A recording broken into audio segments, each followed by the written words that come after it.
gustaría preguntar, ya que has sacado el tema del libro de Arnaldo Otegi, ¿qué opinión tienes de las declaraciones que ha hecho, bueno, más o menos lo que ha salido ahora, porque el libro en sí no está? Pero fundamentalmente lo de las disculpas. Más que eso, yo entraría en mi opinión, aparte de que es una estrategia política el hecho de que el libro salga ahora, cómo ha enfocado él el hecho de cuando dice lo de que en las negociaciones de Loyola ETA le dio la mano al Estado y él se negó rotundamente. A mí, por ejemplo, eso sí que me parece como un punto que es echar mierda, digamos. O sea, que no lo tienes ni por qué decir. Bueno, yo sí me fijé en esa frase, en eso que dice, cuando dio el adelanto Gara, y sí, eso te choca, o sea, que acaban rompiendo las negociaciones y el representante de ETA le da la mano, se cruza, ¿no?, las manos con el representante del Estado y él no se la da al representante del Estado, Arnaldo, ¿no? Pero yo, en la frase tal como la leí, me dio la impresión como que él lo decía diciendo, fíjate, lo burro que fui, ¿no? Algo así, no sé, habrá que ver luego el contexto, ¿no? De todas formas, lo de echar mierda, yo creo que un valor al alza, y que igual no siempre hemos estado acostumbrados a ello, creo que hemos tenido muchos tabús, muchas cosas. A veces cuesta cosas que hemos sacralizado, luego, en fin, una vez que haces la reflexión, pues igual decir, bueno, no hay que sacralizar, si no somos cristianos no hay que sacralizar tantas cosas, ¿no? Pero yo creo que si Arnaldo realmente hace una autocrítica de algunas de las posiciones que él ha tenido, me parece totalmente honorable, limpio y transparente que así lo diga, a sabiendas de que siempre va a haber alguien que lo utilice luego para enmierdar. Luego, tampoco puedo decir, como puede haber ese riesgo, bueno, pues, yo creo que ese acto... yo leí el tema que decía él, de las víctimas, y luego cuando vi el Teleberri 2 horas después, cuando dio los flashes, los titulares, volví otra vez a leer y digo, joder, pues, no lo he leído así. Y luego ya después de titulares, cuando dieron la noticia, ya sí era leído, aparecía ahí el texto entrecomillado de lo que había salido en Gara. Y en Gara lo que Arnaldo decía es que si él, en calidad de portavoz de la izquierda abertzale, en sus declaraciones podía haber añadido un plus de sufrimiento a las víctimas, que les pedía perdón. Ese era el contexto que decía, ¿no? Y cuando fue, en febrero, finales de enero, cuando la izquierda abertzale hizo el acto del Cursal, donde se reconocía que ha habido daños y tal igual, también se hacía el estilo de unilateralidad, ¿no? Alguien puede decir, criticar eso diciendo, ¿cómo se da ese paso cuando la Guardia Civil no ha dado el suyo? Bueno, estamos en la unilateralidad. Alguna vez, cuando se escriba el relato, aunque sea compartido en este país, habrá que decir, oye, las azabalas, las torturas, esto, nosotros esto y esto, y entonces, bueno, habrá que buscar las formas de ¿cómo se dice esto de las víctimas? Bueno, hay 3 palabras que se suelen utilizar a menudo, ¿no? El reconocimiento, pero habrá que hacerlo, ¿no? En ese sentido, yo creo que es importante dar pasos. Todo no se puede hacer de golpe, pero habrá que leer el libro de Arnaldo. Yo creo que Arnaldo es suficientemente autocrítico y no tiene pelos en la lengua, aunque sea para que luego alguien le... Antes de... no sé, quería comentar, antes de ti un segundo, yo hacer una pregunta un poco en clave de sombra, es decir, y sobre todo yo creo que lo que es la izquierda abertzale, la persona y demás, ese punto de chipena, de desánimo, el decir, dábamos a la unilateralidad una gran virtualidad, pero casi después de un año con la sensación de que, porque decíamos en el Estudio que estaría, la unilateralidad espantará o quitará del medio el bloqueo. Pero claro, ha pasado casi un año y es más, decíamos también que el carril técnico, entre comillas, víctimas, presos y demás, cuando ese carril se ponga en marcha, fundamentalmente facilitará el segundo carril, el carril político. Entonces, claro, porque había uno en el barrio, Avilón, que decía, bueno, yo si 3 meses no pasa nada, vale, 6 no pasa nada, pero cuando ya llegue un año y con el tema de presos, con el tema de otro, estemos como estamos, me empezaría a preocupar, ¿no? Entonces...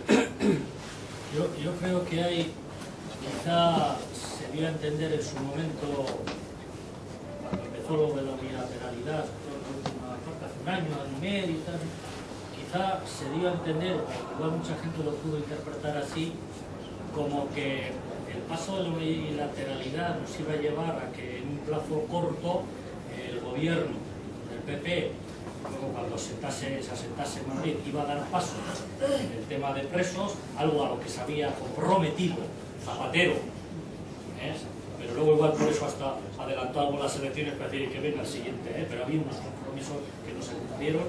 Entonces yo creo que igual hay gente que ha podido sentirse esa chip, en esa frustración de decir, joder, ha pasado año y medio, 2 años y ha salido un preso, bueno, y en qué condiciones, como es todo lo que se ha montado con su frustración, hombre, depende de cada cual igual qué cotas se pongan, ¿no? Porque si a mí alguien me dijese que el hecho de que haya pasado 2 años donde el Estado no se ha movido y tú sigues, dale que te pego, con tu unilateralidad, haciendo alianza y darme taqueta y movilizaciones y esto y lo otro, y si alguien pensase que ese no moverse del Ejecutivo es suficiente como para replantearse algo que lleva 2 años en marcha y volver a una situación que en 30 años ya sabemos lo que ha dado,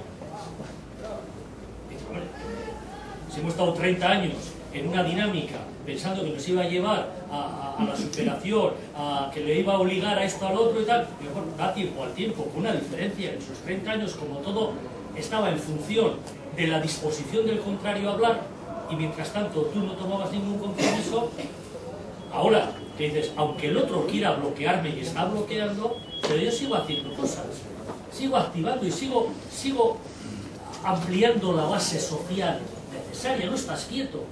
Y además hay elementos para pensar que, aunque al PP le cueste, está obligado a irse moviendo. El tema Uri Etxebarria se puede entender de 2 formas.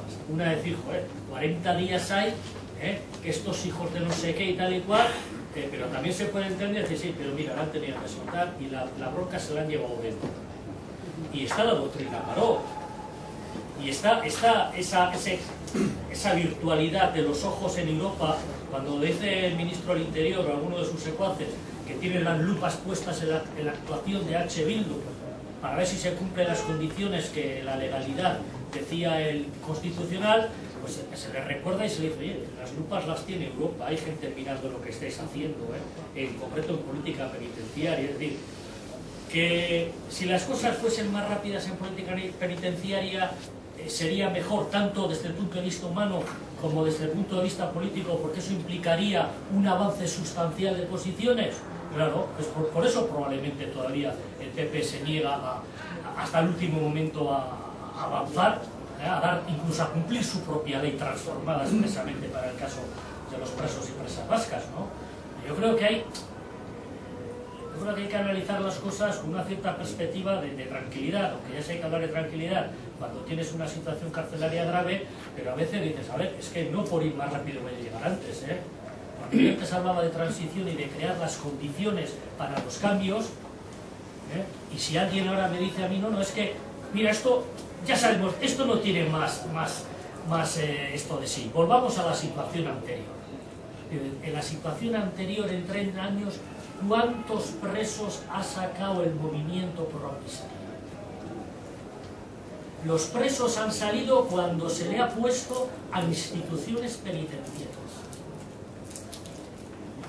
No conozco ningún caso de un preso que, no teniendo instituciones penitenciarias, lo haya sacado la movilización. Otra cosa es que la movilización evidentemente condiciona, pero condiciona mucho más ahora que antes.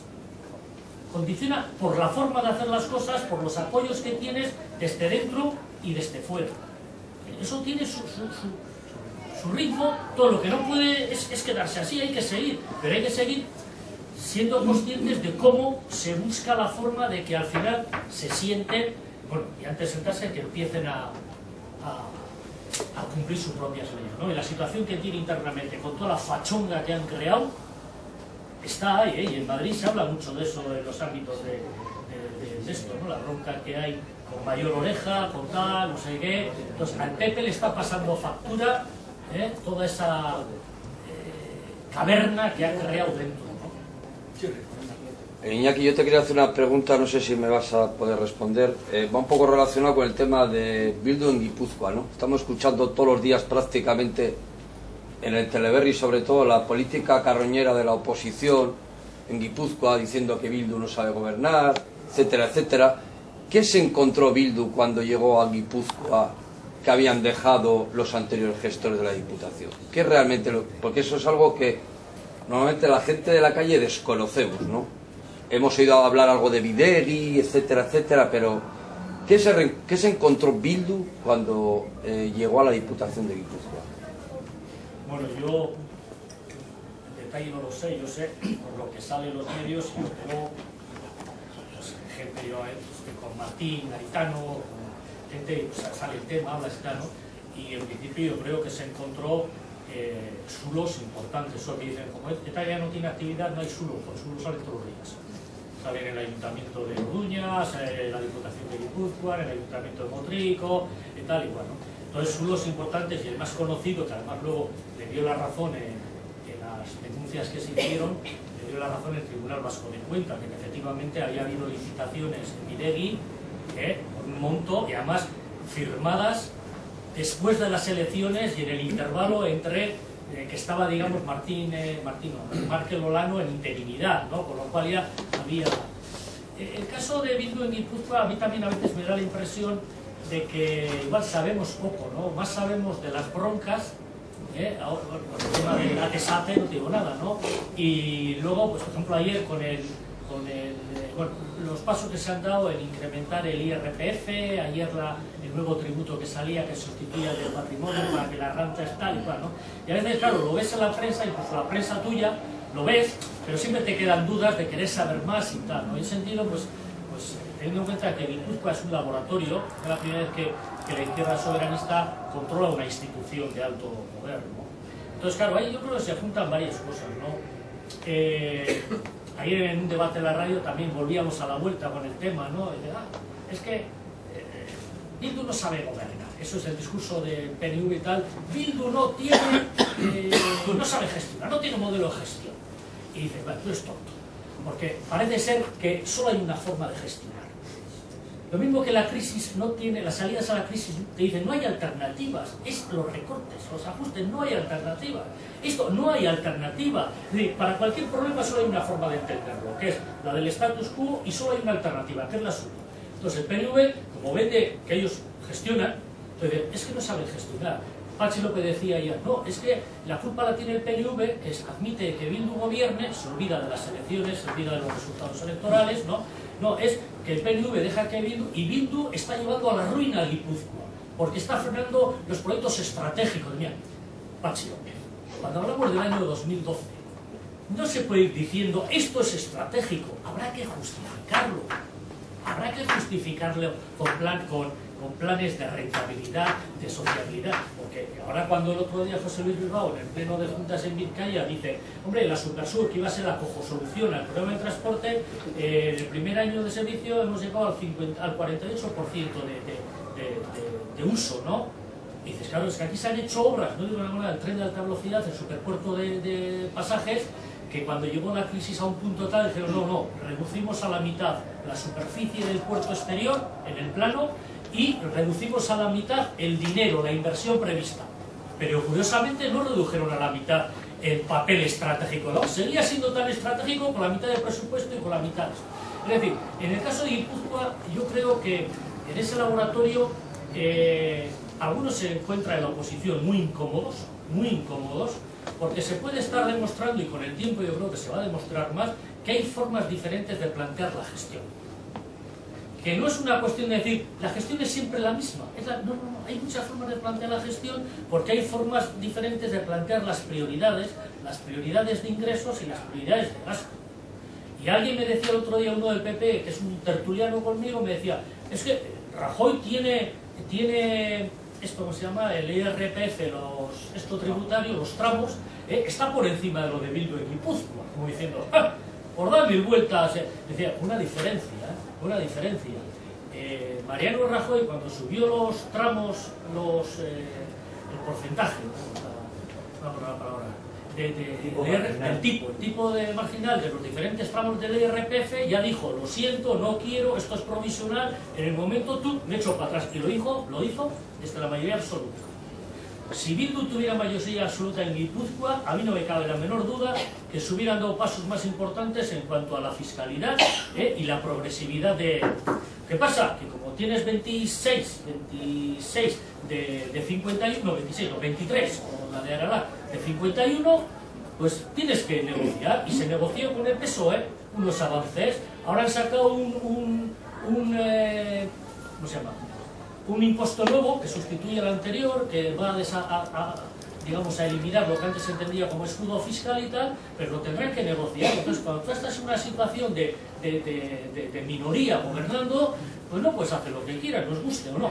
Entonces, yo sí he hecho falta, estoy de acuerdo contigo, que a veces igual nos falta más información y que se refleje mejor cuál es la importancia de los cambios que se están haciendo dentro de las posibilidades reales, porque aquí hay que ser pragmático, revolucionario pero pragmático. Por eso decía que entiendo que haya gente que diga, no, es que si entras en el gobierno te come la inercia, y dices, sí, pero si te quedas fuera detrás de la pancarta diciendo todo el día independencia y socialismo, eso tampoco vale, Prefiero arriesgarme en que me coma la inercia y para eso crear contrapoderes, de que haya gente fuera y diga, esto, ¿no? Esta tarde han dicho que garantizaba la Diputación de Guipúzcoa el pago de la paga extra a sus 1.800 trabajadores, la paga de Navidad. No sabían legalmente cómo lo iban a hacer, pero que ellos se habían comprometido con los sindicatos y con sus trabajadores y trabajadoras. Yo creo que además una cuestión, y es que, claro, yo creo que estamos en un ambiente político, no porque sea pre-campaña, yo creo que hace muchos años aquí hay un ambiente político en absoluto normalizado. Y es que si Bildu está gobernando en Guipúzcoa, los otros tres van a hacer una piña en contra. Y da igual que luego, como el otro día yo estuve cenando con uno del PP y uno del PSOE, el PSE, después de un debate que tuvimos sobre temas ambientales y tal, y están hablando y dicen, no, si el puerta a puerta va bien, es una apuesta. Digo, serás cabrón, y no dais tiempo ni a que se demuestre que es mejor eso que el quinto contenedor. ¿Por qué? Porque ese entonces aparecerá a favor de Bildu. Entonces, ahí hay eso, y yo creo que si el PNV no ha apostado por esto de confianza, una moción de confianza, es porque hay una diferencia importante en escaños y en votos. Hay una diferencia importante. Y mucho me temo que estén pensando, ya han dicho Márquez Olano, que hasta el 21 de octubre nada. Si en las elecciones se sigue manteniendo toda esa diferencia, el PNV no se va a atrever a juntar sus votos con PP y PSOE para quitar a Bildu de ahí. Otra cosa es que si pongamos el caso de que se acercase mucho el PNV y los votos del 21 de octubre a Bildu, dirá, ¿no ves qué hostia os habéis llevado? Ahora se están midiendo. Entonces, yo creo que se juega todo en ese ambiente de números. La política es muy desgraciada. Pero luego a la noche tenemos cena, sobre todo porque hay una compa que la Audiencia Nacional le ha puesto una sanción o denunciar el tren de alta velocidad. Yo quería un poco ligarlo, por meter un poco caña al PNV, con las últimas, y sobre todo porque es un tema que también a ti te apasiona, la frase de Urkullu, de que el TAP iba a ser el sistema cardiovascular de Euskadi. Sí, algunos se mueren por problemas cardiovasculares. O sea, no, es que una cosa que me pone de los nervios es cuando alguien te viene y te dice, esta infraestructura es estratégica. Y como es estratégica, ya es vital para el país. Y ahí entran los Supersur, la AN1, es decir, la Mal-Saga Urbina, era esencial. La Mal-Saga Urbina no llegó ni al 50% de lo previsto. Y mira que concretaba, si el otro día Íñigo Urkullu, en una presentación que hizo para su gente en el Euskalduna, dijo que tenían, de memoria, 607 iniciativas, voy a votar, 607 iniciativas y 171 compromisos. Digo, ¿qué pasa? ¿Eso es más serio que alguien que presenta 5 iniciativas y 4 compromisos? Y claro, estos cuando hablan de infraestructuras, cuando hablaban, y podemos ir a la hemeroteca de la AN1, cuando hablaban de la Supersur, cuando hablaban del corredor del Sorrierri, es que las cifras que te daban, porque te piden concreción, ellos concretaban el número de coches que iban a pasar hasta con decimales. Y luego pasa un año, pasa 2 años y dices, ¿quién hizo los cálculos? ¿Quién hizo los cálculos? Era estratégico. Entonces, el TAF es estratégico, el esto cardiovascular. Y dices, ¿tú firmarías ahora que si esa obra se hace y no se cumple lo que pensáis vosotros, va a la cárcel quien se haya responsabilizado del sistema cardiovascular, todos vuestros médicos van a la cárcel?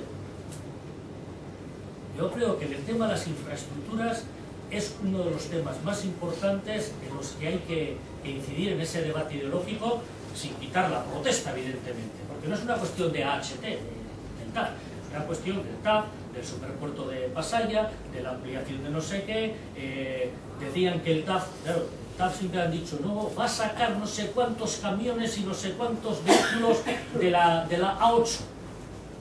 Y dices, si realmente tú te lo crees, eso hace 3 o 4 años, cuando se va a sacar, casi te daban el número de camiones con decimales. Si va a sacar esto, ¿a qué viene a hacer el tercer carril de la A8? ¿A qué viene a hacer un tercer carril? Entonces, estos funcionan de que todas las infraestructuras, por definición de la palabra infraestructura, es estratégica. Y como hay mucho fontanero, hay mucha empresa de construcción que vive de eso, el otro día algunos decían que pedían al Ejecutivo más obras porque si no tenían que hacer ERES. Y claro, luego te vienen los canteros y dicen, oye, dar más obras para que... Entonces, alguna vez habrá que decir que este no es un país que tenga déficit de infraestructuras, de transporte. Que esto no es Zambia, donde igual hace falta carretera. Aquí estamos... empiezas a mirar porcentajes. El otro día vi una comparación con Alemania, el Estado español y Alemania, kilómetros de alta velocidad por kilómetro cuadrado, infraestructura de no sé qué, y es que claro, a uno luego no le extraña que el Estado español esté en bancarrota. Cuando un año antes de que Zapatero dijese adiós, yo me acuerdo que el Pepiño famoso, sacó un documento en el Congreso, la legislatura anterior, donde decía, y por ahí lo tengo guardado, decía que no se podía seguir haciendo infraestructuras a tutuplé, que no se podía seguir, que había que decir ya stop. Pero no se dice stop, porque lo que es estructural no es el papel social o económico de la obra en sí, una vez que esté acabada, es todo el juego de intereses que hay. ¿Cuántos aeropuertos hay en el Estado español que no han visto un avión? El aeropuerto de Castellón, el aeropuerto de Huesca. ¿Cuántas paradas del TAF han tenido que decir que no pare? Porque para uno que sale lo empujamos sin parar y llegamos antes a Sevilla. Entonces es demencial, pero el problema de la demencia es que estamos hablando de miles de millones de euros y de una incidencia territorial enorme. Entonces, para mí siempre el debate de las infraestructuras ha sido clave, porque no es un debate de cemento sí, cemento no, sino la influencia que eso tiene en detraer fondos que luego nos llevan, donde nos llevan en las cuentas públicas, y luego la corrupción que se va en torno a eso, corrupción o aumento de presupuestos tipo Bidegui, y Bidegui no es el caso más grave, que dice, joder, esto de repente, oye, el túnel valía 5, acaba valiendo 40, y bueno, esto... No, yo creo que hay, y alguna vez habrá que plantearse, ¿realmente este país, Euskal Herria, necesita infraestructura, más infraestructura? ¿O lo que necesita es un replanteamiento de la gestión de esas infraestructuras, empezando por la gestión de la movilidad, podríamos decir, sostenible? Igual la infraestructura es más culturrecheas, más no sé qué, más polideportivos, más tal, más cual, y que la gente pueda hacer su vida más en cercanía, que no... Ah, no, cojo el TAF, me voy a tomar un pincho en la parte vieja de Donostierra, me saco una foto en el Cursal y me vengo para comer. Mira, pues no, te jodes y no. Ni el país ni el mundo está para esas chorradas. Te vas en el autobús, es 1 hora, pesa, te pasas el día y te vienes, pero entender el progreso. Como decía el vídeo, joder, en 1 hora en Zaragoza y he vuelto, eso no es progreso. Hay 1.000 millones de personas pasando hambre, no es progreso. Eso es yo, enfermedad. dos cosillas. Una, se ha estado comentando con el tema de la incineradora. Aquí, en el Bajo Cadagua, principalmente, sufrimos la incineradora, sufrimos ADER, sufrimos Profusa, o sea, el tema de contaminación está muy latente. En las diversas reuniones que hemos tenido con los representantes de la Viceconsejería de Medio Ambiente y tal, en una de las reuniones ella planteó que efectivamente que el haberse creado la incineradora donde está actualmente, que fue un error, que ellos no estarían ahora por la labor. Entonces, claro, el planteamiento nuestro fue una cagada de bueno, ¿y por qué razón en Guipúzcoa es precisamente lo que más estáis llevando? No, es hasta dónde llega lo que tú has estado comentando, de unir todo contra Bildu, aunque les haga daño. Y luego con el tema de las infraestructuras. Para llegar a la zona de Encarterri, el tren que tenemos, ¿qué viajes nos supone? ¿Cada cuánto tiempo? Vete a darte una vuelta hasta Carrancha, te tiras una hora de viaje. ¿Y cada cuánto tiempo tienes el tren? ¿Por qué razón no se mejora todo eso? ¿Cuántos trenes nos están pasando por nuestras ciudades, por nuestros barrios, por el centro del barrio? Como tenemos aquí dos, como tiene Alonsotegui, como tiene Castresana, como tiene Zalla. ¿Por qué razón no se mejora todo eso y se invierte esas cantidades de miles de millones con una teórica buena medios de locomoción? Cuando los que tenemos están por los suelos, que no se puede convivir, que Europa lo marca. ¿Por qué no se toma ahí? Pero por eso ese tipo de cosas, yo antes cuando criticaba, o autocriticaba que durante muchos años ha habido cosas que no se han valorado desde el punto de vista político. Yo por el tema de agua y no sé qué, me he movido durante años por muchos municipios y te venían concejalas de HB o por su época más reciente Euskal Herria Rock y luego ANV, ¿no? que te decían, pues que... O sea, la gente en los ayuntamientos no se miraba, mucha gente, un PTP, es decir, un plan territorial parcial, un plan territorial sectorial, quien lo hacía por propia voluntad. Ahora me consta que las cosas han cambiado, pero no había un esto de decir, eso es político, porque en esos planes territoriales de incidencia supramunicipal se está concretando, dicho por diputación, no por la participación de la gente del lugar, del escualde, se está ahí planificando el uso del suelo de aquí a un montón de años, infraestructuras, polígonos industriales. En mi pueblo hay un polígono industrial, PNV lo montó allí y tal, porque es todo el PNV, y vas allí y te lleva años urbanizado y solo hay una empresa, dos, que son locales, ¿no? Pero hay municipios cercanos que cuando tienen la oportunidad dicen, yo quiero un polígono industrial, y dicen, hagamos planteamientos de escualde. Entonces, el tema que decías antes cuando hablábamos de que todo el mundo hemos evolucionado, ¿no? Dentro de lo que es el ámbito de la izquierda soberanista. Has hablado de EA. Yo tenía bastante relación en la última época del gobierno de Ibarretxe con Esther Larrañaga, que era la diputada... Perdona, yo no hablo de... es la viceconsejera actual del PSOE. No, pensaba que... Es que la que hemos tenido... Está Pilar Guzmán. Es que me ha parecido entender ella y he dicho... Porque en el anterior, en el gobierno de Ibarretxe, el departamento de medio ambiente lo llevaba Euskal Kartasuna y estaba esta Esther Larrañaga, que precisamente el otro día me encontré con ella en la presentación que hizo Laura Mintegui y el equipo en el Paraninfo de la UPV-HU en Bilbao. Y yo me acuerdo que en la época aquí era siempre una situación así como depende de quién. Estoy pensando, igual no era el departamento del medio ambiente, igual era el de... No, es que estaba pensando en la época fuerte de la contestación al TAF. El gobierno vasco hizo una campaña, ahora lleva 4 o 5 años, muy fuerte en los medios, todas las noches después del Teleberri, antes del Eguraldi, el tragazo, alevosía, premeditación, apología de la obra, ¿no? Y claro, entonces no era medio ambiente, no, era el departamento de Nuria López, la que ahora es, la que era obras públicas y transporte, y ahora es la secretaria de Confebas, ¿no? Quito lo de Esther. Esta, bueno, pues sacó, era una propaganda que era de un lucro de la justicia como para ir a juicio, ¿no? Igual os acordaréis. Y de euskera y castellano se veía un chaval, Iker, de Arrasate. Todos los días va a trabajar a Gasteiz. Y se le veía, luego cogía el coche, subía a Arlabán, la cartera, y venga a cambiar y tal. Y decía, Maite, de Arrasate, va todos los días a estudiar a Vitoria-Gasteiz. La chica del coche, Y yo decía, la primera vez que lo vi dije, a ver, y dice, Maite contamina menos que Asier o tal, ¿no? Y el resultado era, no utilices bruscamente la tal y cual. Y yo decía, yo soy gilipollas, porque yo estaba esperando la primera vez que lo vi que dirían, por lo menos, digo, ¿por qué no comparte el coche?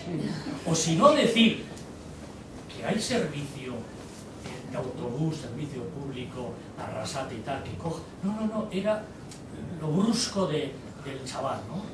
Y entonces dice, hombre, eso, que sea un anuncio de una autoescuela, pero de un ejecutivo que tiene firmados protocolos europeos ambientales, es un desmadre. Y el tema de la incineradora.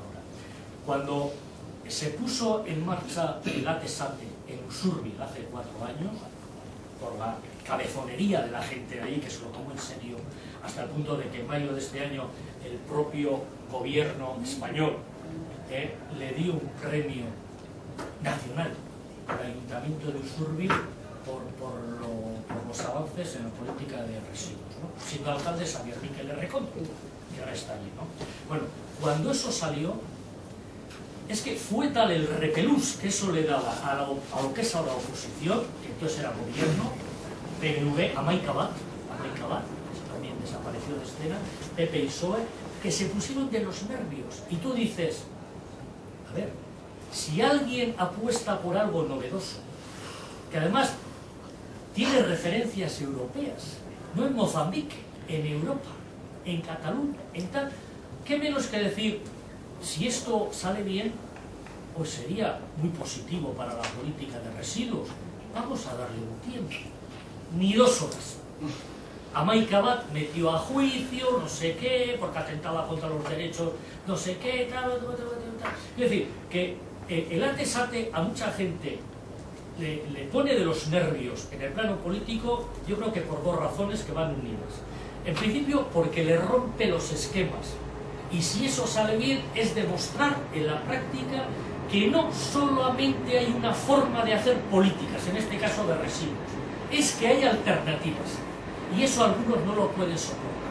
Que habiendo estado en el gobierno un montón de años, ahora venga alguien que decían, esto se presentan sin programa. Y dice, bueno, a veces, claro, si te han dicho que eres legal 20 minutos después de haber empezado la campaña electoral, tampoco puedes ir con 615 compromisos y 257.324 iniciativas. Pero ahí están los hechos en el día a día y no lo pueden aguantar. Y segundo, si encima eso demuestra que no es necesaria la incineradora, entonces apaga y vámonos.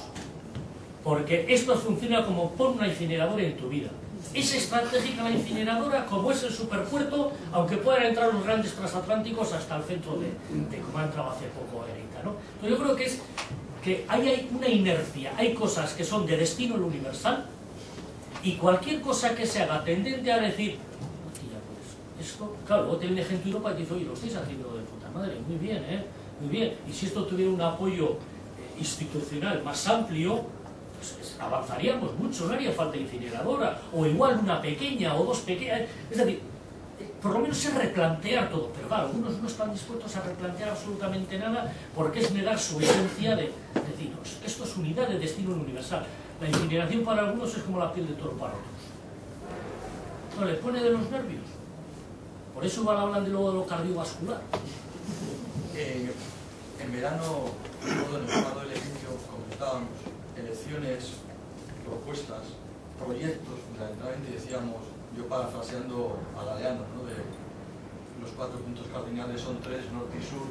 Cuando tú decías, no hay ni 4 ni 3 proyectos, soy PP constitucionalistas, al final los dos, la apuesta nacional y en clave socioeconómica, pues es PNV o EH Bildu. Eso como... Yo creo que hay que, ese esquema que a veces se utiliza de abertzales y constitucionalistas, ¿no? Yo creo que es un tanto falso, ¿no? Y ese derechas-izquierdas, según la cual PP está en un lado y H. Bildu y PS en otro. Lo que es derecha es claro, lo que siempre está claro, ¿no? Lo que quizá es más discutible es lo que es la izquierda hoy en día. En ese sentido, yo esa raya de derechas-izquierdas, yo creo que, en fin, que es cada vez más difusa. Mi mientras no aclaremos conceptos y tal, ¿no? Y lo de Abertzale y no Abertzale. Yo hace años me acuerdo que un periodista me preguntó: ¿tú eres Abertzale? Y dije: sí, pero tengo unas ganas terribles de dejar de ser. Yo soy Abertzale porque no tengo nación reconocida. En el momento que la tengo, no necesito ser Abertzale. Por eso cuando se habla de nacionalista nadie piensa en los españoles como nacionalistas. No necesitan. Tienes una nación reconocida, ¿para qué? Nacionalistas parece ser que somos los que reivindicamos una nación, ¿no? Yo por eso digo, yo cuando tengamos un ámbito de decisión reconocido, yo seré euskaldun, bueno o malo. Yo en todo he sido más de las divisiones inferiores, ¿no? Más del Zorroza o del Argullo, que sea de la Aurrera de Ondarroa, que no de esto, ¿no?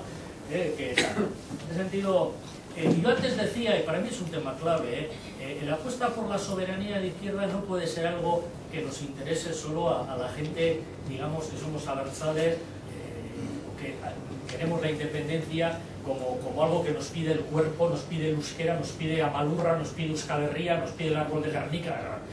Hay mucha gente que igual pues no es que las encuestas igual dicen, pues tan vasco como español, tan más vasco que español o tal, pero que tampoco, digamos, en el día a día tiene un esto que tú dices: oye, ¿tú quieres que las medidas que se tomen para hacer frente a la crisis o en educación, ahora que el gobierno quiere pasar al 65% la parte de las ecuaciones de matemáticas que pongan ellos, no sé qué y tal, ¿tú quieres que eso se haga aquí en cercanía? Que además, fíjate, si al final lo cumple, le puedes hostiar, sin tener que ir a Madrid. Pues yo estoy convencido que mucha gente la independencia esto lo vería, porque no es crear nuevas fronteras, no es decir, no, que a veces la gente igual piensa, oh, es que si esto se declara independencia, pues mi hermana la mayor que vive en Soria. Nada, si no va a haber autobuses, no va a haber fronteras, ¿no? Entonces, en ese sentido yo creo que hay que huir de eso de abertzales y constitucionalistas. Yo creo que es cuestión de quién está por la labor de una apuesta de ámbitos de decisión en cercanía, de un Estado propio en Europa, que se lleve bien con todos los demás que se quieran llevar bien con él, etcétera, etcétera, ¿no? Y en ese sentido, mucha gente del partido, votantes, digo, del Partido Socialista, no me esperaría que el 21 de octubre en Guipúzcoa apostasen por EH Bildu, ¿no? Y más ahora que han desaparecido cosas que antes eran un obstáculo real a muchas cosas, ¿no? En ese sentido, yo creo que hay un campo ahí importante, ¿no? Yo en ese sentido, yo digo, ahora sí, hay 4 sensibilidades importantes. Pues sí, 4. Ahora, que se pueden hacer en 2 y 2, pues no sé, habría que empezar a hablar de temas concretos y aclarar más, ¿no? Y hoy, sobre eso, hay una cuestión. El PNV realmente se puede considerar como haciendo una raya en el lado, digamos, del soberanismo, porque ha sido muy templada la reacción del PNV a lo que está pasando en Cataluña. Muy templada. El domingo, cuando se junten los del PNV, las campas estas, ahí, a hacer ahí sí, lo que iba a decir el botellón. Cuando se junten, seguro que se quedan afónicos de gritar independencia. Pero a la noche ya, cuando bajen del autobús, por lo menos los de Sabines, déjalo. Y claro, ahí es curioso, ¿no? Porque yo creo que si en las elecciones estas la izquierda abertzale no hubiera estado legalizada, es decir, si EH Bildu no hubiera existido y se hubiera presentado Eusko Alkartasuna por su lado, quizá alternativa a la y tal, el discurso del PNV sería más a favor de más, en el sentido de más Estado propio. Claro, lo que pasa es que más en Cataluña apuesta por eso, porque claro, la foto del otro día es una foto considerada.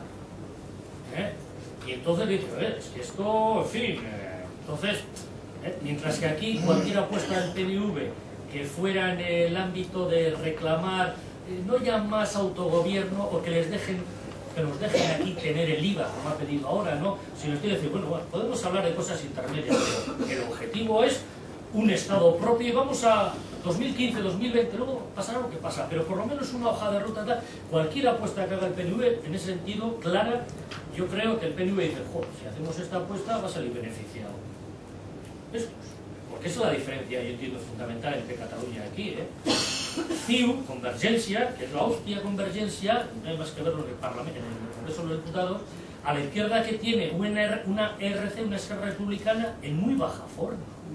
En muy baja forma. A nivel de respaldo. Y no tiene nada que ver con lo que fue hace unos años cuando estaba Carol Rovira y llegaron a tener hasta 8 o 10 en el Congreso de los Diputados, fuertes ahí. Sin embargo, aquí ha cambiado mucho las cosas desde la época del apartheid hasta ahora. Yo creo que el PNV se siente muy incómodo. Por eso decir, Abertzales, no Abertzales, ¿qué es ser Abertzales? ¿Es realmente apuestas claras por el soberanismo? Sin que eso signifique que digo, mañana rompo la baraja, No, pues ha pasado. O sea, creo que esas divisiones no me quedan claras. Sino una enclave más igual interna. Digo, el otro hace ya tiempo salió un artículo en cara el sortu que yo quisiera. ¿Cuál es el sortu? Tanto en lo organizativo como en lo político que inequitativo de adquisición. Pues no sabría decírtelo, porque y una duda que tengo, todavía no me ha aclarado, igual tampoco he dedicado el tiempo necesario, ¿no? Pero yo creo que es importante materializar una unidad popular, una unidad popular sana, jatorra, saludable, participativa, y yo más la veo, esa unidad popular, más que en el sentido de lo que pudiera ser un EH Bildu enraizado en pueblos, barrios, donde haya gente militante de esas formaciones políticas que constituyen EH Bildu, pero también que está abierta a la participación de todo el mundo, ¿no? Que quiera. Entonces yo más lo veo así y tampoco, yo insisto, tampoco le he dado demasiadas vueltas a lo que es, como además se ha retrasado el proceso de sortu por el avance, por el adelanto electoral, pues no sé, igual cuando pase esta dinámica de elecciones y se aclare un poco el panorama político, que evidentemente va a cambiar, yo creo que radicalmente a nivel de composición del Parlamento de Vitoria-Gasteiz, pues entonces igual habrá que pensar, ¿no? Pero en cualquiera de los casos, sea un H. Bildu o sea algo más concreto, una especificidad más propia, yo creo que desde una visión de izquierda renovada necesariamente tiene que ser una estructura mucho más horizontal y mucho menos vertical de lo que hasta ahora, por otras circunstancias, han sido las formaciones políticas, o por lo menos las nuestras, ¿no? Entonces yo creo que eso del Bei correidile o tal, yo creo que hay que dar más importancia a la base y claro, tiene que haber evidentemente una verticalidad, ¿no? El triángulo puede ser de muchas maneras, ¿no? Entonces me parece más importante el cómo hacer para que en la base la gente se sienta a gusto participando en movimientos sociales, movimientos políticos y siendo un contrapoder a la gente tuya que tienes en las instituciones, para que nadie se desmadre o se enrede demasiado, ¿no? Entonces, ahí yo creo que, no sé si muchas veces anclarse las estructuras del pasado ayuda en ese cambio necesario. En el proceso constituyente participará, digo, porque en un principio desde noviembre hasta febrero, que será el Congreso, va a haber, digo, en el barrio, en Arosoti, en cualquier sitio, 4 o 5 asambleas y demás. Depende de la cuota que ponga. Bueno, hay que estar en todos los sitios. En todos los sitios en los que hay que estar. Pero fundamentalmente en la UNI. No, pero la uni es un ámbito que te da posibilidad de hacer muchas cosas. O sea, la uni no solamente das clases, la uni es un ámbito que te da oportunidad de hacer muchas cosas, que igual no te da una empresa o la administración, ¿no? Pues la uni tiene para mí esa ventaja, no es cuestión de que la uni hace solo cosas de la uni, hace muchas cosas, tienes esa oportunidad, sobre todo de darle 1000 vueltas a la cabeza, ¿no? Que a veces no sabes si es bueno o malo, ¿no? Bueno. Eso, en breve saldrá, estáis haciendo un estudio más o menos teórico, pero con datos fehacientes, sobre, entre comillas, la viabilidad de Euskal Herria como nación. Sí, hay en los últimos año y medio así, y yo creo que este mes, a finales de octubre, quizás saldrá 3 libritos, al final se decidió en 3. Primero sale en euskera y luego saldrá, en este caso, sale en euskera. Y, no, porque la mayor parte de las partes se han escrito originariamente en euskera, ¿no? Y eso es una apuesta de la Fundación Iparregoa, del LAB, y el objetivo era crear un material para el debate de la viabilidad de un Estado vasco en Europa. Entonces tenía 5 grandes capítulos. Una era la viabilidad desde el punto de vista jurídico-político en Europa, es decir, un análisis de los instrumentos que en Europa permiten que pueda haber estados nuevos, o sea, más jurídicos si quieren, ¿no? Otro que era socioeconomía, o sea, los aspectos socioeconómicos de la viabilidad de un Estado vasco, y el responsable es precisamente de ese apartado es Xavier Isasi, y es el que ahora va a cabeza de lista en Gipuzkoa, que es de la UPVH, de la Universidad. Luego había otra parte que me responsabilizaba yo, que eran los aspectos territoriales, o sea, los aspectos medioambientales, temas de sector primario, temas de ordenación del territorio, el papel de las comarcas. Pues ahí también había una serie de... El tamaño de un Estado, hay una cosa muy interesante, ¿no? Para decir, sí, soy muy pequeños para ser Estado. Hay mucha literatura en Europa y Estados Unidos donde se demuestra con datos y además históricos que sobreviven mejor, sobre todo en situaciones de crisis, Estados pequeños que Estados grandes. Y se pone en el orden de alrededor de 5 millones la cantidad de personas que permite... los grandes Estados al final son un Cristo. Pero siempre nos dicen lo contrario, que es mejor lo grande. Y luego había otro que era el tema de la cultura de euskera, en un Estado vasco, y el otro que eran los aspectos de democracia participativa, los aspectos más sociológicos.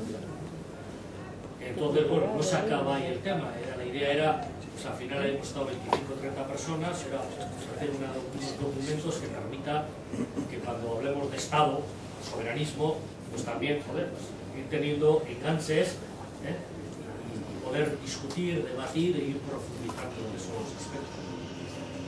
Creo que hay muchas cosas a escribir, a hablar, a discutir, sin olvidar el día.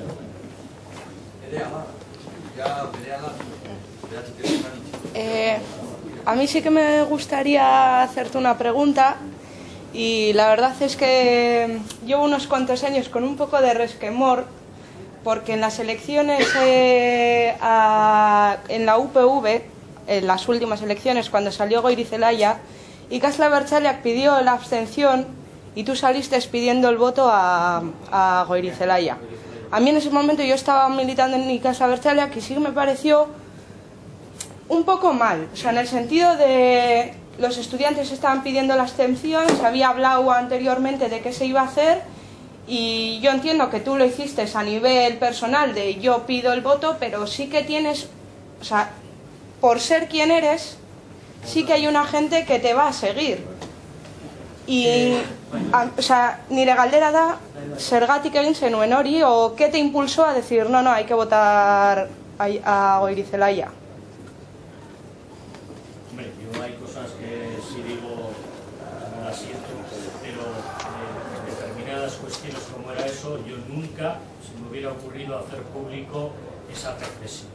A no ser que fuese, aunque fuese con mi nombre y aunque yo lo escribí, que fuese el resultado de un debate largo y profundo en la UPVH. Porque tú has dicho, sabía hablar. Hablamos largo y tendido, digamos, el sector profesorado y AZP, el PAS, y Ikasle Abertzaleak. Y hablamos mucho. Fue imposible llegar a un acuerdo mínimo. ¿Por qué? Porque los alumnos, yo entiendo, tienen una visión de qué es la universidad, llegan a la universidad y ven en la universidad un proyecto españolista y del castellano, pero los que llevamos muchos años ahí y hemos visto la universidad, hemos visto su progresión, que no hay que olvidar, a veces es que pensamos que las condiciones están dadas, la UPV-HU tiene un peso muy importante el constitucionalismo. Más hace 4 años que ahora. Un peso muy importante. Entonces, claro, hay gente que hace unas lecturas, en mi opinión, muy superficiales, pero que no lo critico. Pero la gente, pues igual, o sea, no es lo mismo cuando alguien entra, como es el caso de los alumnos que van, como yo me comía el mundo cuando hace años, y ya cuando eres un viejo zorro, y estás mirando, tú tienes más puntos de anclaje para valorar tu decisión. Y ahí hubo un esfuerzo importante por llegar a un punto de encuentro. Fue imposible. Y llega un momento que dices, bueno, que no somos una secta, si no es posible llegar a un punto de encuentro, porque las lecturas que se hacen de la realidad, cada uno lo hará a su manera, ¿verdad? Pero si las lecturas que se hacen no permiten ese mínimo acuerdo, dices, bueno, igual no es lo más razonable desde el punto de vista de la imagen, pero lo más sano es que cada cual haga su apuesta. Y seguimos hablando después. Y en ese sentido, Ezker Abertzaleak llamaron la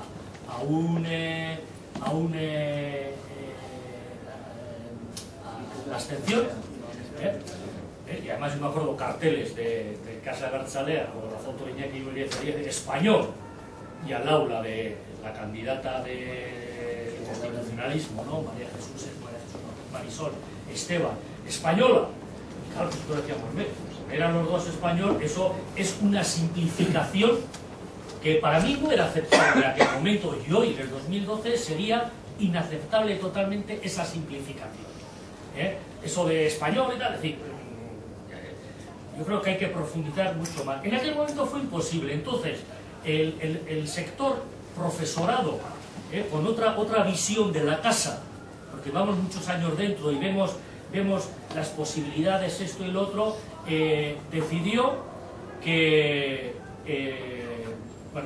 desde luego preferíamos con mucho que saliese Iñaki Goirizelaya a que saliese el constitucionalismo. Y sabíamos también que de una u otra forma los sectores que nosotros de alguna forma representamos, sobre todo a nivel profesorado y a nivel PAS, evidentemente los alumnos se mueven más por, digamos, lo que marque Casa Abertzaleak, lógicamente, ¿no? Pero nosotros decíamos, de alguna forma tenemos que decir a esos sectores pues, cuál es nuestra apuesta. Y se decidió hacer 2 artículos. Uno, que salió en castellano, donde no se pedía directamente el voto a Iñaki, pero se hacía una reflexión que al final cualquiera que leía decía estos, y se firmó con 2 personas claramente conocidas de la izquierda abertzale en la universidad.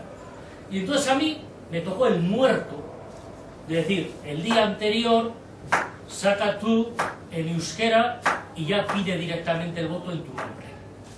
Claro, ahí puede interpretar a alguien, pues en tu caso decir, no, yo me salto, no sé qué, no, eso fue una decisión, yo no tenía ningún interés en escribir, si me hubieran preguntado, hubiera dicho, voy a votar a Iñaki, mordiéndome la lengua, pero le voy a votar.